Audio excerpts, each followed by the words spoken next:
Good morning, dear friends. Today is Monday, January 10th, the 7th, no, it's the 8th of Shvat.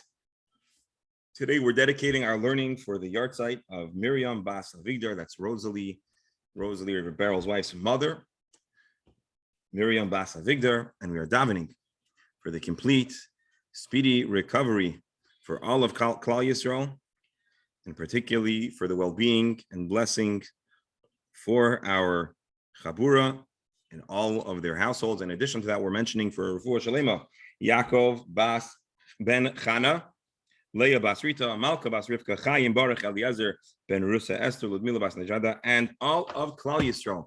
Today, and I have to apologize, Dr. Hammer, I hit end, and as the computer was doing its thing, you started asking a question yesterday, and I apologize, I couldn't unend my participation, but I just want to recap yesterday. We had a short micro session, and we spoke about the snake or the staff of Moshe and how it turned into Aaron, rather, and how the staff swallowed the other snakes, the other staffs, and it was a nes b'tzoch nes, a miracle within a miracle. And we spent a little bit of time examining some of the commentaries and figuring out exactly what the miracle within the miracle was.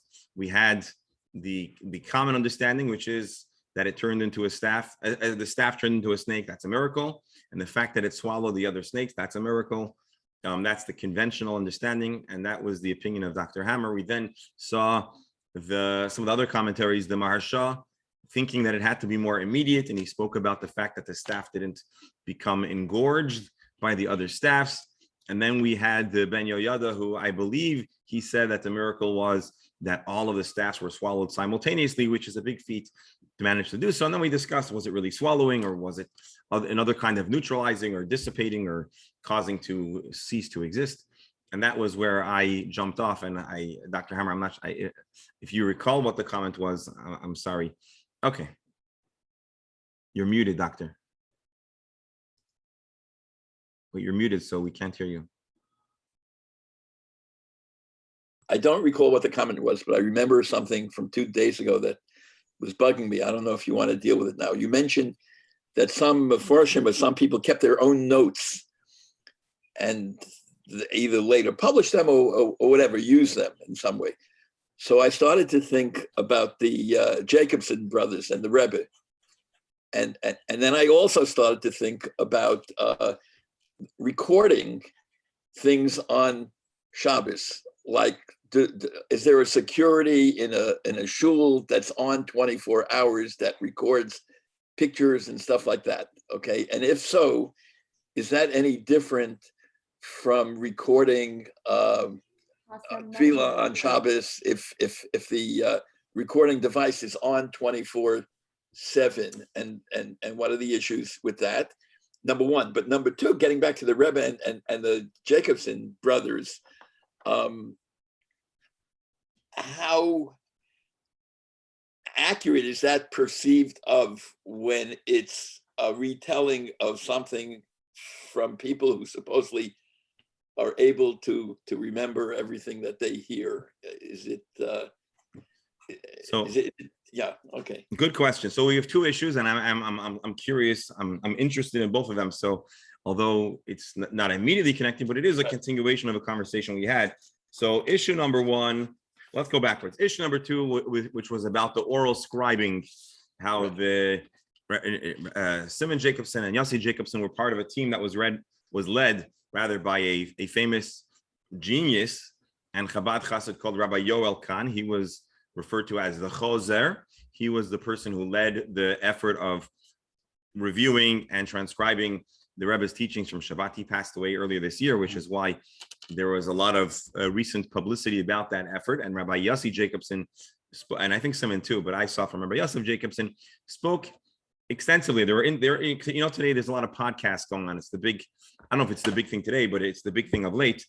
And so there've been a number of interviews with Jewish podcasts, which in general, there's a lot of good content out there. For example, there's a program through BRS called Behind the Beam. I don't know if you've noticed it, and they have some fascinating interviews, and that's out of BRS. Yeah, Mark, your old stomping ground. So that's Rabbi Goldberg and Rabbi Moskowitz and Rabbi Brody. And really, and there's many others as well. There's I'm on the anyways, mailing list. the list is too long to enumerate, but suffice it to say that I think Rabbi Yossi Jacobson, one of the interviews actually was with Behind the Beam with Rabbi Goldberg and other Rabbanim here in Boca.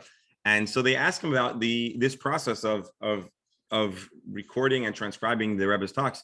And they asked, one of the rabbis asked, did Rabbi Yoel Khan have photographic memory? And I think the answer was that he didn't have photographic memory.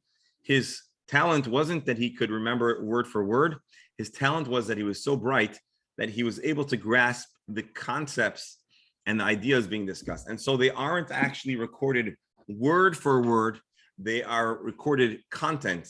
So, it's not, the structure isn't precise. And this was almost intentional, because certain things that are conveyed orally in one manner need to be somewhat reworked to be in the written form. And so I don't think the claim is that it's word for word. Sometimes they were like unique expressions. And so then they would make an effort to remember the exact words. But otherwise, it was more tochen, it was more content, substance over the precise words. And that's now, Rabbi, how did they? Yes. Didn't they also check with the Rebbe? So hold on one second. That's a good point. So first of all, before they would transcribe it, it wasn't just one or two people sitting down and just writing everything down. They had what was called chazara.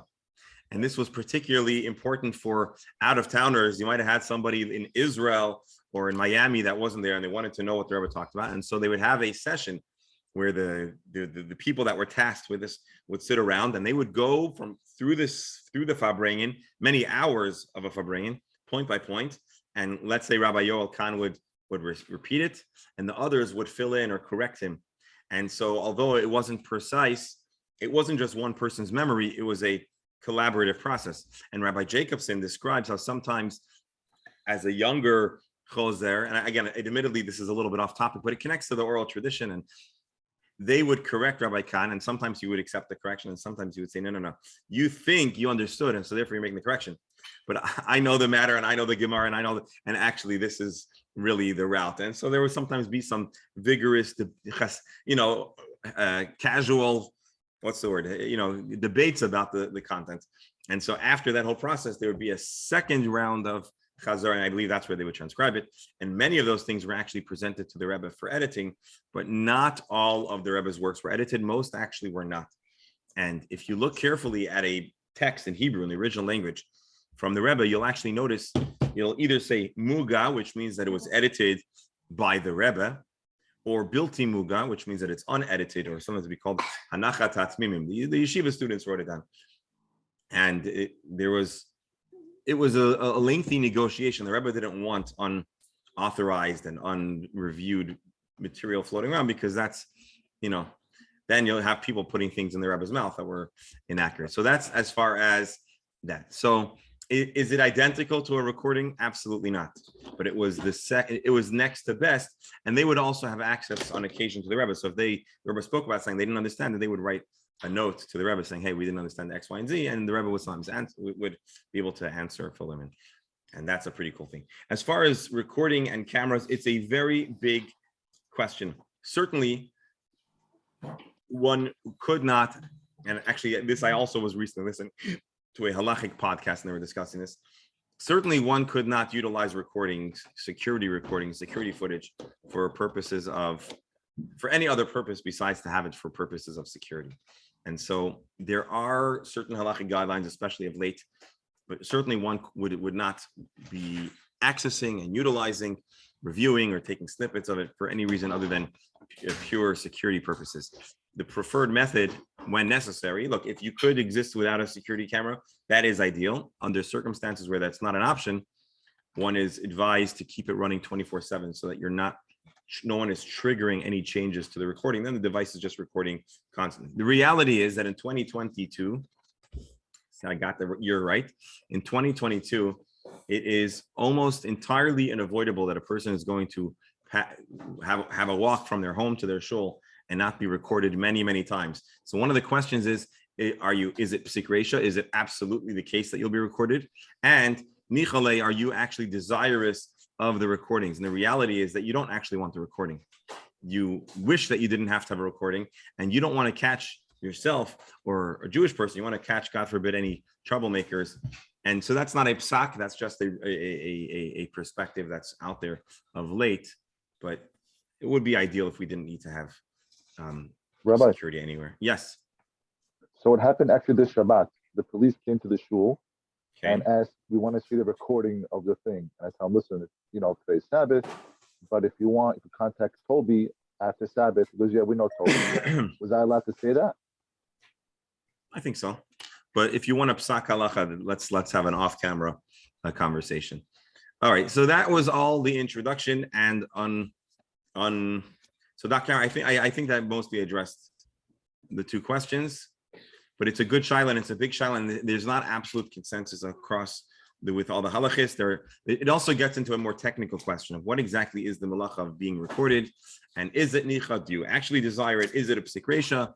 Et cetera, et cetera. So there's many halachic factors that are included, and it gets even to the essential question of what is the malacha of electricity and what is the malacha of a recording. Is it mitaken kli? Is it something else? So you actually touched on a very good, complex, and just important. To add, one concern that I was surprised when they started it, there are some well-known Orthodox synagogues with well-known chazanim and choirs in well-known states like New York that record davening or Yomim Noraim, and then not on Yantif, not on Shabbos, but then knowingly have that played on TV on a Jewish channel on those days. So my question is, forgetting about the responsibility of people doing it, okay? Can a person, okay, have a TV on 24/7? As I remember during one of the wars, there was a whole thing about if you have kids in the army and blah, blah, blah, that you could leave it on in case you want to know emergencies. Is there any possibility of some form of a heter or whatever that allows the leadership of those synagogues, okay, to do this? I mean, it sounds, when I saw it the first time, I knew that the Reform Synagogue in New York has been doing it for probably 100 years on Friday, that they have whatever with quiet. So anyway, that it sounds surprising to me, but it reminds me of the famous joke about the guy who goes to the rabbi and says, "You know, I have a problem. It's the World Series." Actually, I don't know if that. Yeah, and in Kippur, the rabbi says you could put on your DVR. So really, I didn't know we were able to record the services. No, but you have the whole Somet Institute with all kinds of things. And there's a similar joke with the Super Bowl and a marriage, I think. The guy says someone will take my place. Also with a Bruce or a Jaguar. That's it. All righty. And with that, let's share the screen.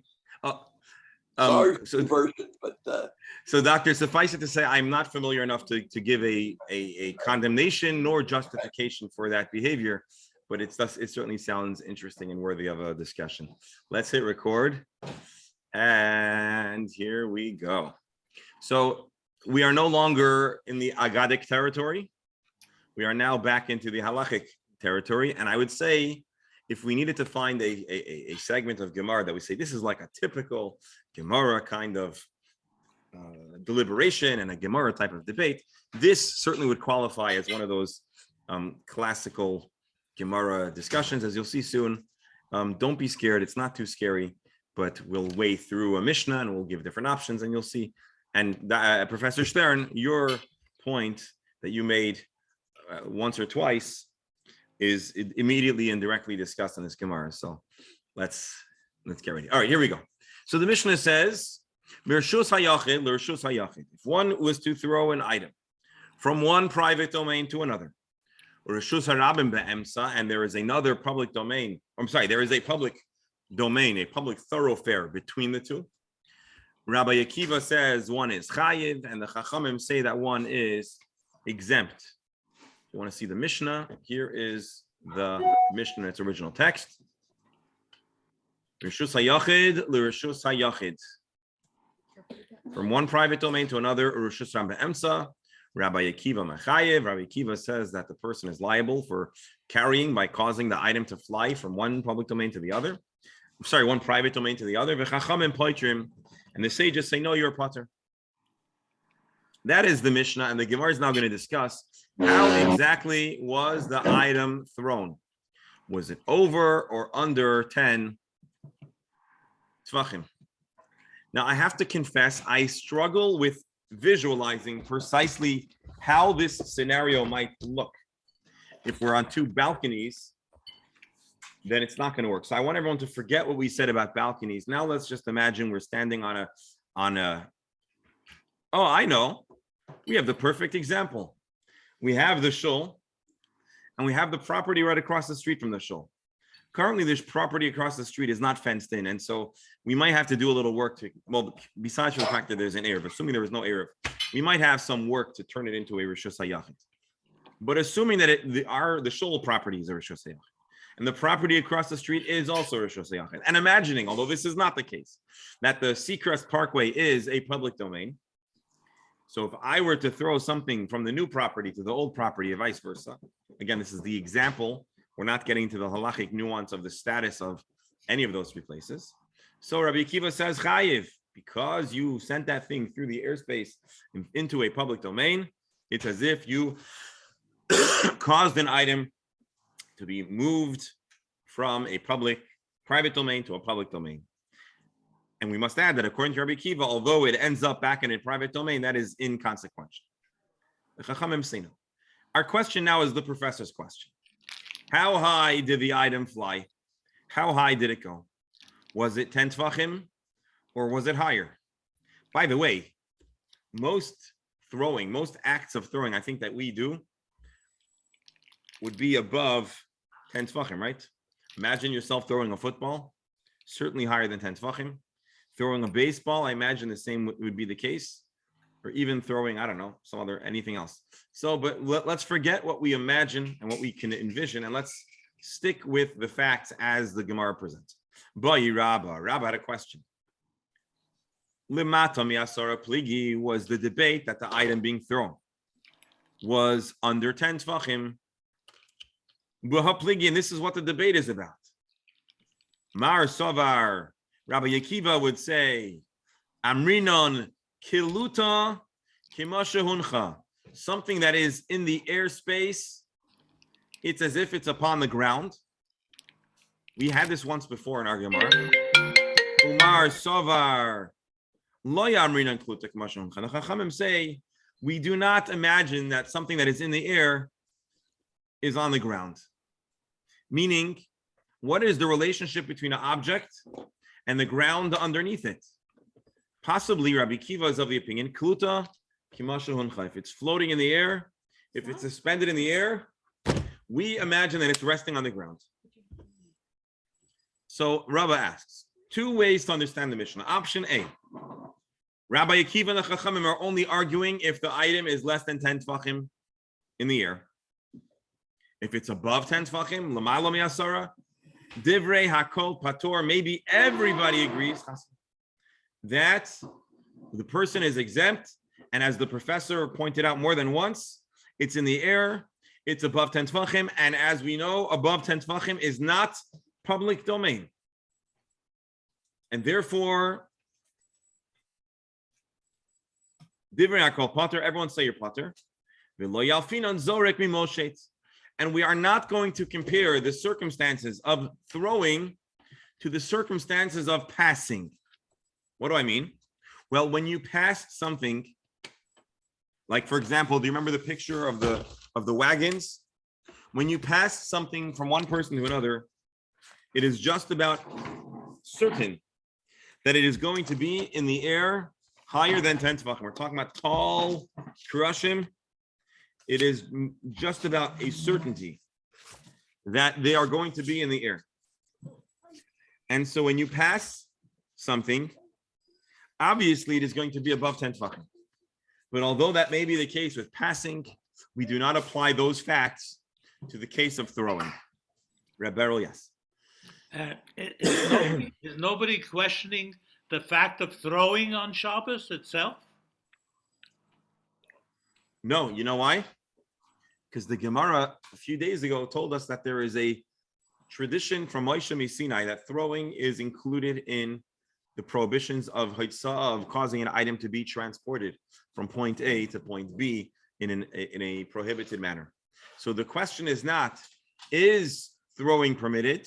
Certainly throwing is not permitted. The question is, what are the circumstances? If I could give it to you in other words, there is a book called The 39 Melachos. And I have it in my house, and it's actually a set, there's 4 books. And it goes through all the malachas, including the malacha of Haitzah. And I was just curious, I was flipping through it to see how they put it together. And they expressed what we discussed previously very clearly. When it comes to Haitzah, there are 2 factors: the domains and the method that it's being moved from point A to point B. We know that the method of throwing can be considered carrying. The only question is, has it moved from a domain that carrying is prohibited to a domain? Is it moving between 2 domains that would be considered Haitzah, would be considered carrying? And so our Gemara Rabbah is asking, we know throwing is a problem, but what are the circumstances? Give me the details. Give me the specifics of how and when one is chayiv from throwing from one private domain to the other, and it passes through the airspace of a public domain. Is the debate of our Mishnah only when it is below 10 tefachim, meaning it is actively in the airspace of a public domain, but when it's above, everybody agrees that it is permitted? And the whole issue is, when it's traveling, do we think it's rolling? When it's going through the air, do we envision that it's, in the eyes of halacha, on the ground or not? That's one way to understand the Mishnah. That's not the only way to understand the Mishnah. This is option A. So again, Rava says, how do we understand the Mishnah? Do we look at option A, or do we look at option B, which Rava is going to explain in a moment? Another way to understand the debate. So again, what we know is that in the Mishnah, Rabbi Akiva and the Chachamim argue when you throw something from point A to point B passing through a public domain. The other specifics, like the height, is not certain. Rashi, Lo yalfinon zoyrek memaishet. So now Rashi is going to explain what I tried to tell you before. Shahaya ba'avoda salavim, when the Levites were passing the beams onto wagons, they passed those items. Lamayla me'asara rishus hayachid rishus hayachid rishus rabim be'emtza. It was passed from one wagon to another in a manner that it was higher than 10 tvachim. Seifa dektani hazoyrek pater. According to this perspective,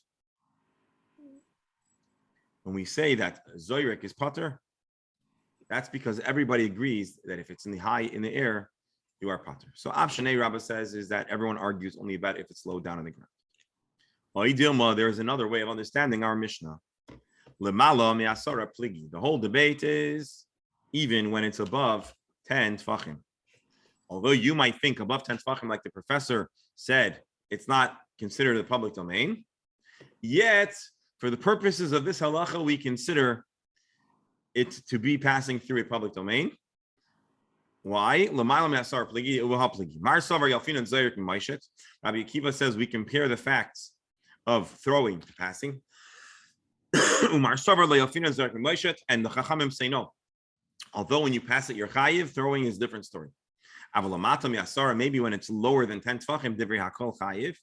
My timer, why would everybody agree according to the second option of understanding the Mishnah? Kiluta, if it's in the public domain airspace, we look at it as if it is on the ground. I'll give one more recap, but first, Alan, you wanted to say something? There's a couple of things that I want to say in this. First of all, I don't think this is my personal thoughts, but I don't think any Orthodox person would attempt to throw something like that, because what if they miss? That's number one. Number two is, if I throw something to you, we're at the right height, we're okay, we're safe. But if I throw it to you and you fumble, who's to blame? Good question. So this is almost like a football. We're talking about the application of Hilchos Shabbos to football. When is it considered a fumble, and when is it an incompletion? Second This is a that. good. So this is a good shaila. Once we're there, what if I kick something to you? So as we're going to see soon, kicking has the same considerations or similar, but is also could be a problem. So good question. Alan, to your first question, it doesn't matter what a person would or wouldn't do. We need to define the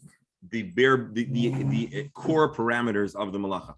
And so even if it's not common, we still want to figure it out. Would you take a chance? So certainly now that we know the laws of Shabbos, we're not going to want to take a chance. But Right. that doesn't mean that the Gemara and the Mishnah is not going to endeavor to figure out the definitions. No. But yeah, we certainly want to be careful if we were in a risky space where we might end up in a public domain or private domain. Again, almost all of our discussions here are when there is no Eruv, and Eruv certainly changes the story. Here we're talking about without an Eruv. And by the way, it's highly possible that a Jew would find themselves without an Eruv at some point in their life. For example, the Eruv comes down, or they're traveling for business, or they're driving down from Montreal to Miami, and they end up in an unexpected place. It could happen. But Baruch Hashem, we're blessed to have an Eruv, so a lot of these issues on a day-to-day basis are mitigated. Someone wanted to say something? I just wanted a quip that I think I repeated it one other time because we're talking about football, and there's a raya that Hashem wasn't interested in football. He was only interested in baseball, and that's why he started the Chumash in the big inning. Yeah. Well, Dr. Hammer, respectfully, we have to disagree. I think there was a lot of interest in football too. Okay. Rabbi, Yes. I have a question. Even if you have an Eruv and it's 100% kosher, a lot of rabbis are machmir in not saying the Eruv should, they don't still say you carry. Okay. Why is that? If A the number of Gemara and the reasons. Shabbat is telling you that you have an Eruv, it's 100% kosher, but the Well, rabbi said, hold on, Ellie. First of all, we haven't seen that part of the Gemara yet. Second of all, there's two primary reasons why a person might not use an Eruv. Number one, they don't want to become accustomed to using the Eruv. Number two, it's as you know, because you were learning Eruvin, it's a very complicated segment of halachot. And it's inevitable that there's going to be a reliance on certain leniencies and chumrot. They're also, and that's number two. And so it's plausible that folks don't want to rely on any of those leniencies. And third of all, there's a debate about the definition of a public domain. And depending on where you come down in that discussion, you might actually believe that the Eruv is unfeasible. And without getting into the specifics, because I'm not familiar enough with them, like there's a famous debate about a Manhattan Eruv, and I think Rav Moshe had a specific opinion, and et cetera, et cetera. And suffice it to say, most shtetls that Jews lived with pre-war were considerably smaller than the suburban environments that we live in. And in the same book that we were reading about that I was reading about the 39 Malachot, he makes a case, which again, I don't know for firsthand, that pre-war, none of the large cities actually had citywide Eruv. So he makes the claim that Frankfurt before the war didn't have an Eruv and London didn't have a. So again, I didn't do the research. I don't know. But suffice it to say, because of those three issues and maybe others, there are Rabbanim who will say not to use the Eruv. And there are other rabbis who will say, oh, they don't hold of the Eruv. But usually that's people are just saying to be machmir, but there are occasions where different poskim have different opinions. And there are certain poskim that would not support the techniques and the halachic leniencies utilized. That's why before relying on an Eruv, you shouldn't just say, oh, is there an Eruv? You should ask who administers the Eruv, and are they reputable? Observing every week, exactly. Is it inspected? And also, are they an authority on Eruv? A lay person, and even a person that has a title rabbi, like myself, I don't build Eruvim. That's not my specialty. I entirely outsource and defer in our Eruv, for example, to Rabbi Weberman of Miami. His father, Rabbi Pinchas Weberman, he should do well, and his son, who is really the one that helps us out, Rabbi Yisrael Weberman, who's a big Talmud Chacham, and he has shimush in the matters of Eruv, and I'm very comfortable and happy to be able to defer to an Eruv expert and a posek, and to not have to try to wade through the complexity of the matter. And so, generally speaking, so when a guest calls and says, "Rabbi, is there an Eruv?" I'll tell them. But if they ask who the rabbi that oversees it, I say, oh, this is a person that actually cares. They don't just take the word of a rabbi they never met. They want to actually know who administers it. And so I have respect for a person. If they start being Rabbi, rude and disrespectful afterwards, then I don't have apologize. respect. I'm getting off. Sorry. All right, but Rabbi Earl, thank you for allowing us to honor Rosalie's mother and Neshama Shev and Aliyah. And we should only have good news for all of Klal Yisrael. Shkoyach for joining us for this half hour. And now let's jump back into our Gemara. So 2 options, Rabbi says, of how to decipher our Mishnah. Option A, everybody agrees that when it's above 10 tefachim, you are exempt from the biblical prohibition of carrying or hotzah. When it's lower than 10 tefachim, that's where the big debate is. Option B, that Rabbi says, I'm not sure how to learn the Mishnah. Everybody agrees when it's lower than 10 tefachim that you're chayiv because everyone views the item floating through the airspace of a Rishus Harabim as if it is on the ground of the Rishus Harabim. The debate is when it's above 10 tefachim, where our instinct is to say that it is not a problem because above 10 tefachim, you're not in the airspace of a public domain. There is yet a debate. Rabbi Kiva says we still compare zorek to moshit, throwing to passing in your chayiv, and the chachamim say you're patur. Professor, I hope you feel good seeing how validated your question was and how acknowledged it is in the Gemara in a serious way. So those are the 2 options. Which option is actually the case? How do we actually understand the Mishnah? Now let's just go to Rashi before we go on to see how the Gemara explains this debate. The reason why there's a debate is because the Chachamim take the professor's position. It is not in the airspace of a public domain.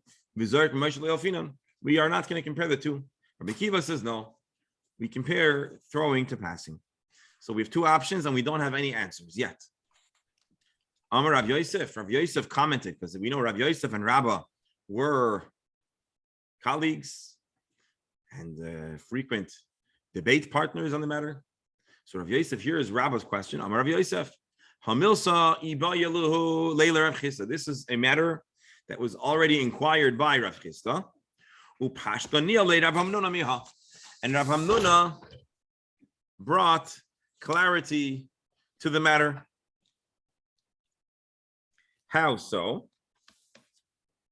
From a brisa, miha.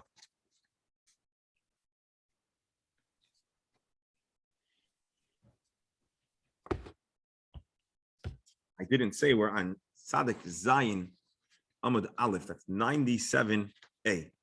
That's pretty deep into Masechet Shabbat. And so Rabbah asks the question. Rav Yosef clarifies that this question was already discussed, asked by Rav Chisda, and clarified by Rav Hamnuna. Meha, from quoting the following brisa. It says like this: if an item is being passed, it's being transported from one private domain to another private domain, and it actually passes through the public domain. Rishus harabim atzma. This is like a very strong word. Usually we just say rishus harabim. Rishus harabim atzma, the public domain itself. I would highlight or note this word atzma. Rabbi Kiva machayev. Rabbi Kiva says in this scenario you are chayev. This is considered carrying. The chachamim poitrim and the chachamim say that one is exempt.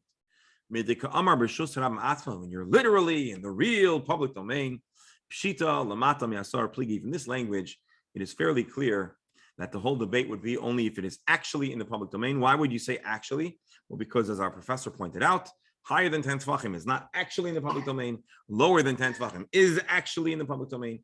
And therefore, it is clear that the machloikes of Rabbi Akiva and the Chachamim is under 10 tefachim.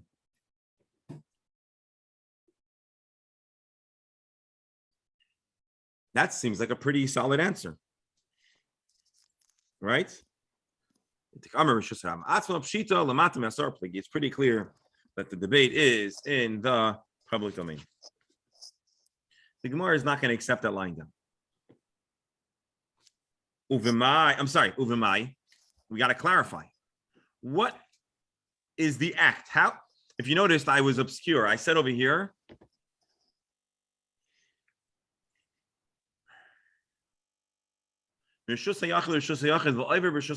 There's no mention to how the item is being moved. Is it with a hockey stick? Is it being thrown? Is it being passed? So the Gemara asks, Ubemai, how is this item being transferred? What is the specific method of transportation that our Bryce is talking? If they are passing it. Do we actually distinguish between when passing something about above and below 10 tvachim? Belazar taught, you could carry something even above 10 tvachim and chayiv, because in truth, and we actually made this comment, this family of kahas who carried items in the Mishkan, when they carried it, they didn't carry it low down in the ground. They carried it normally. And the way you normally carry something, either at the waist height, or chest height, or on your head, on your shoulders, all of those are above 10 tfachim. So shekain masa b'nei kas. So it cannot be that our brisa here was talking about mavir actually carrying something or passing it.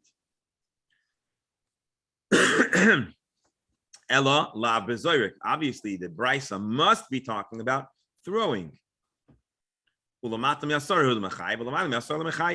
And the whole point was, if it's above 10, if it's not in the public domain atzma itself, you are a potter. But if you are in the actual public domain, chayiv. Shma mina, v'kluta k'mashahun chapligi. From this brisa and with this careful inference, this careful reading, we can, with certainty, conclude that the Mishnah, our Mishnah, is talking about throwing under 10 tvachim, and the debate is kluta kimashahuncha dami. If it's hanging in the air, do we imagine that it's actually placed down on the ground? Shma mina, and indeed, Rav Hamnuna feels that this is a conclusive proof that our Mishnah is talking about under throwing something under 10 tvachim. Admittedly, like I said, this is not a common way to throw. It's probably more like a bowling or underhanded pitch. That could be under 10 tvachim. Otherwise, we usually probably do it higher than 10 tvachim. Let's see Rashi. Elolav bezoyrek, Mayri masnisa, ki masnisin. It must be that the Brisa and the Mishnah are talking about an identical circumstance. Tani bebrisa atzma, and the Brisa that mentions atzma, that it's actually in the real life public domain. And only in that circumstance, Rabbi Kiva would say one is chayiv.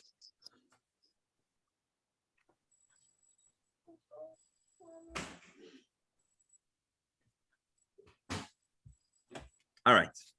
So again, let me just recap. I know we're going slow, but we have a Mishnah that says the debate, but it doesn't specify the height. Doesn't specify the height. Rabbah has a question. Rav Yosef says we already have the answer. The answer was given by Rav Hamnuna. What did Rav Hamnuna say? That the whole debate of our Mishnah is under 10 tefachim. Does everybody agree?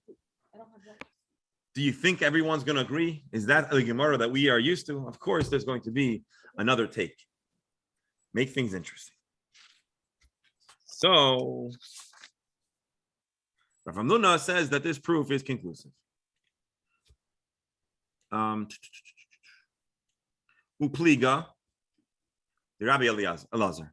Rav Hamnuna, his opinion does not coincide. It argues with Rabbi Elazar's opinion. What does Rabbi Elazar say? Amar Rabbi Elazar clarified. Mechayev Hoyer Rabbi Akiva Afilu L'mayla Mi'asara. When Rabbi Akiva says that you're not allowed to throw, Rabbi Elazar says his prohibition, he's considering throwing from private domain to private domain via public domain, even is if it's above 10 tvachim.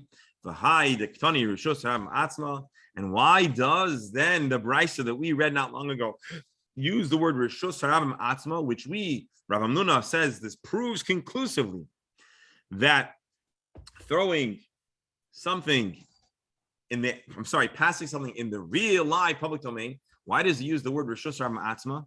If not to tell us the whole debate is in the rishus harabim atzma. To teach us the chiddush of the chachamim. The chachamim say that if you throw something from a private domain to a public domain, then to a private domain, so it passes through the public domain, even if it's under 10 tefachim, they will still say you're exempt. So Rabbi Elazar says the debate between Rabbi Akiva and the Chachamim are always above 10 Tvachim, below 10 Tvachim.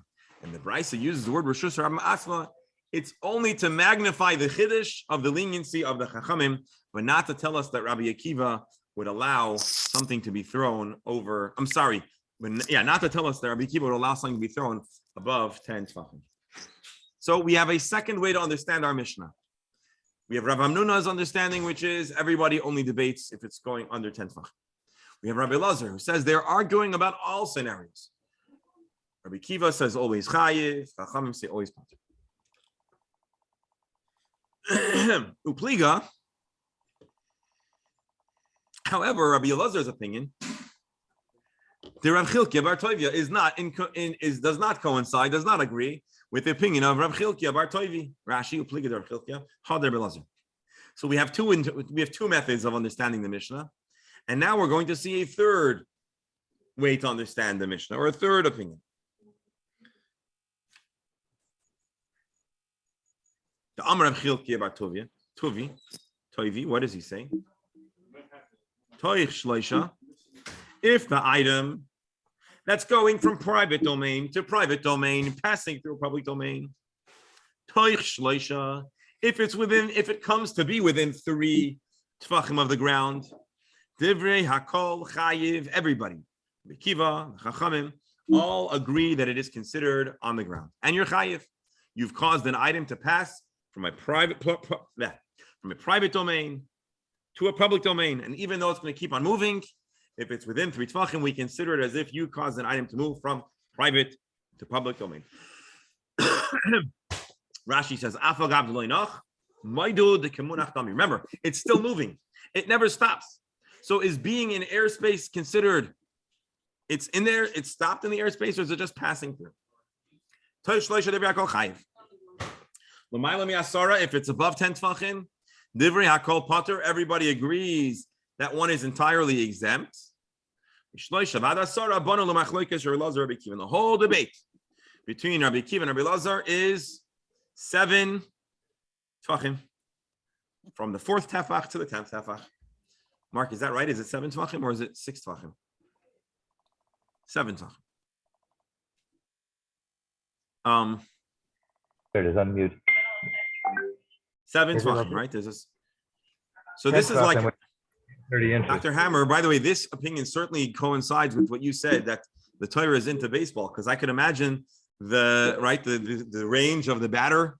That sounds approximately from 3 Tvachim to 10 Tvachim. Does that sound right? Well, that could be. Depending on his batter stance, but it seems like we've got a strong correlation between the strike zone and. Right. So this is probably talking about baseball. Okay. So again, Rabbi Chilkiah, Rabbi Tovi says everyone agrees under 3 Tvachim and under Chayiv. It's in the air, it's moving, it's on the ground. If it's above 10 Tvachim, everyone agrees this is not in a public domain. This is in a different private domain, or a Makam Torah. And so the whole debate is if it's in the strike zone, if it's approximate. Okay, I know the strike zone is a little higher than 3 Tvachim, I believe, but whatever. We could visualize that concept. From 3 to 10. This is the entirety of the debate of Rabbi Akiva and the Chacham. So we now have three different takes on a known debate between Rabbi Akiva and the Chachamim. This debate exists in the discussion of throwing, of Zoyrek. Opinion A, Rabbi Akiva and the Chachamim are only arguing below 10 Tvachim. That's the opinion of Rav Hamnuna. Opinion B, Rabbi Akiva will always say you're Chayiv, and the Chachamim will always say you're Pater. Opinion C, Rabbi Chilkiah Bar Tovi says everyone agrees you're Chayiv under 3. Everyone agrees you're Pater over 10. From 3 to 7, from 3 to 10, that's where the whole debate is. This is obviously the most nuanced opinion. It's also, I don't want to say it's not the most strict or the most lenient. It's the most nuanced. Wow, okay. Tanya Nami Hachi, there is a brisa to support the position of, or the point made by Rav Tovi Bar Chilkiah. Toich shloisha, the v'hakal chayiv. The Brisa says under 3 tvachim, everyone says you're chayiv. L'mayla ma'asara einai elo mishum shvus. If you throw something from a private domain to a private domain, passing through the airspace of a public domain, if it's above 10 tvachim, it's only a rabbinic problem. It's only a shvus. The Brisa adds, if he owned both domains, mutter, you'd be exempt. So now we get an interesting question. Chabad Ocean owns 2 pieces of property. The community together owns 2 pieces of property for the future, well, for the present and the future of Yiddishkeit. Now, is the Brisa saying that even if the Seacrest Parkway became a public domain, by the way, how does Seacrest Parkway become a public domain? Maybe we lobby the city to allow us to demolish the condo before and we put a bridge. Seacrest Parkway runs a bridge over. I have good news, it's not happening. But imagine that Seacrest Parkway becomes a public domain, and then we have a shaila. You're allowed to throw some herring for the Kiddush Club from one property to the other property through the public domain. Is that allowed? And so according to this Brisa, mutter. That's very interesting. Okay. So suffice it to say, there's a Brisa here which makes the point of Rav Toivi Bar, what was his name? No, Rav Chilke Bar Toivi.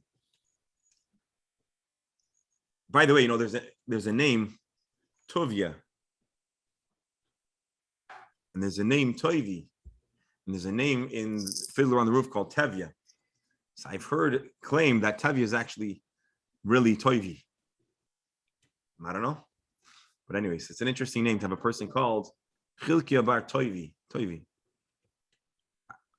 All right.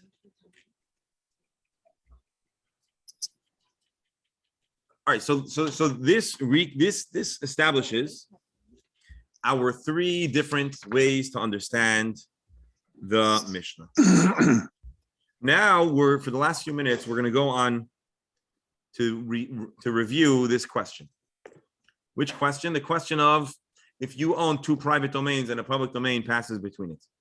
Let's say you own a condo in one building, you own a condo in the other building, and in between you runs a public domain. Omar, we just read that if the person owns both domains, mutter, you're allowed to throw.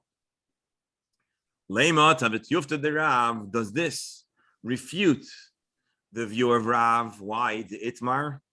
We learned Shnei Batim b'Shnei Tzidei Rishus Rabim. You have 2 homes on 2 sides of a public domain. In the name of Rav, we are taught, Asur, Lizraik, Mizeh, Umizeh, you're not allowed to throw from one private domain to the other. Rashi says, even if they belong to the same person. Shmuel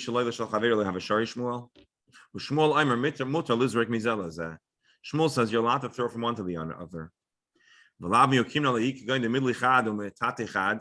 Isn't this talking about a scenario where one was higher and one was lower?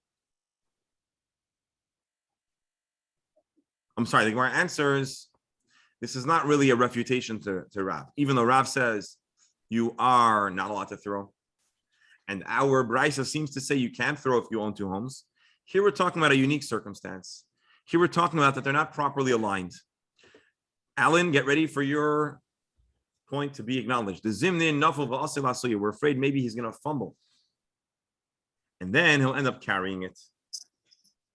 Maybe it falls into the public domain. And then the person is going to be tempted to go and get it. Because when they are not on the same level, it's even harder to throw from one to the other. Rashi. Lav miokimna be'eruvin. The midli chad u'misati chad. One is above, one is below. The mitoich kach tzarich la'am in yadai. When you're throwing to a different height, you have to really have precision. Dr. Hammer, this is a raya that we really aren't supportive of basketball. You're throwing from a lower level to a higher level, or vice versa. When you need to throw to a higher level, it's a greater challenge. And maybe he's not going to manage to get it onto the balcony. Then it's going to drop off. Then he's going to carry it.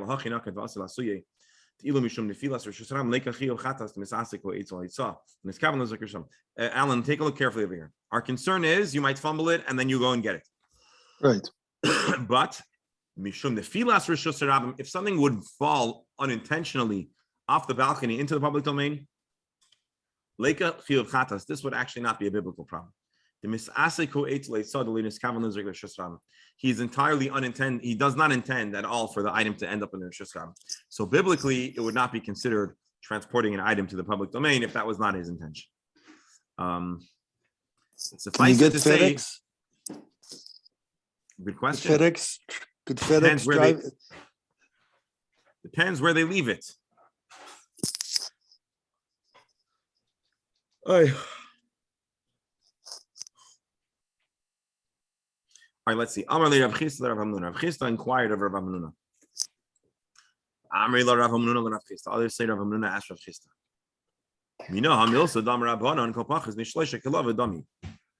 There is a very interesting point that has great halachic relevance, both in Masechah Shabbos and in Eruvin and in Sukkah and in many other places. And it's something called lavud.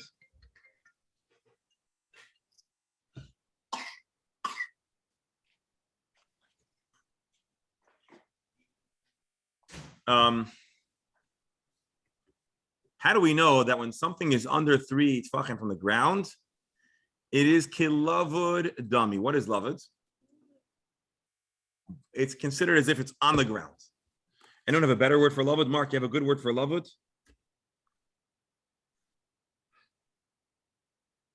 Lavud.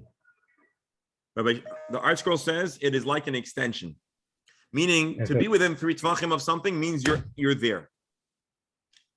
Rashi, the Rishus, She'ena Gevaya Gimel Batal Eitz Rishus Ram. If something is just a little above, within 3 tefachim of the ground, it's considered part of the ground.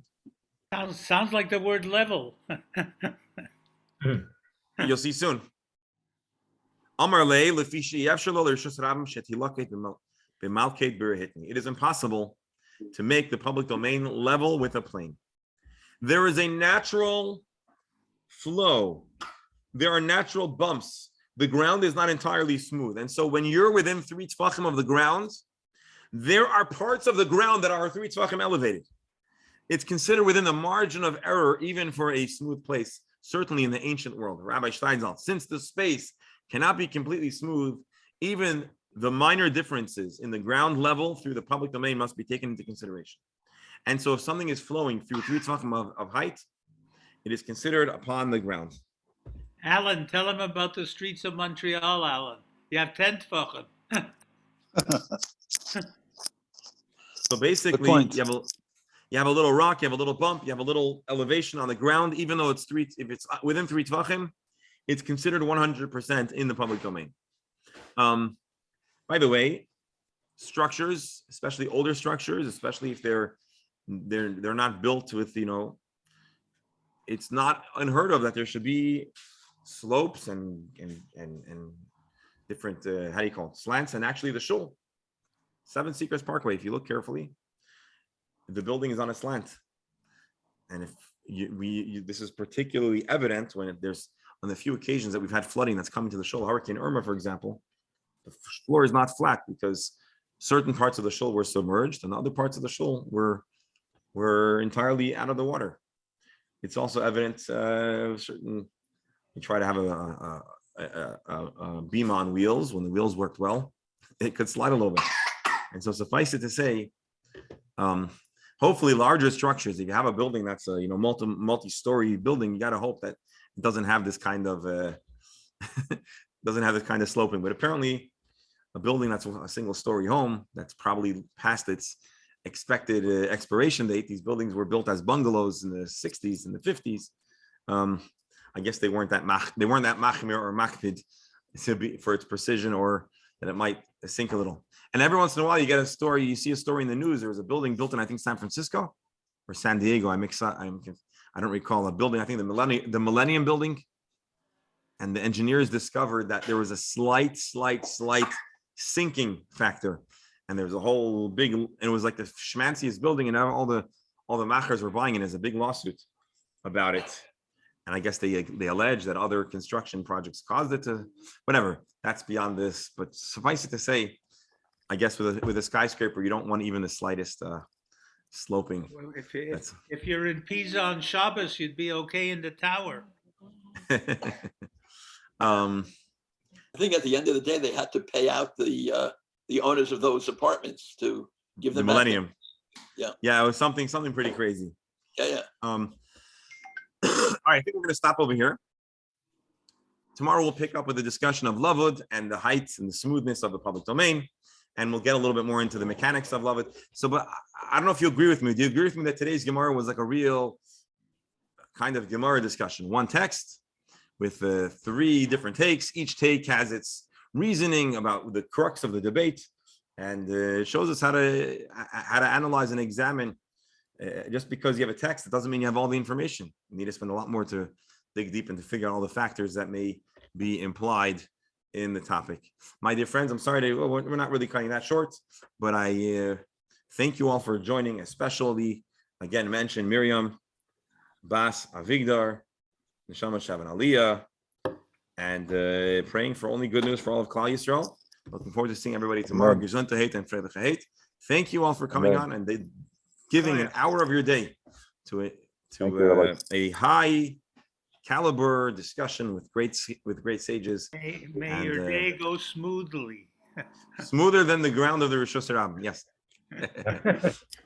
All right. It's not really an hour.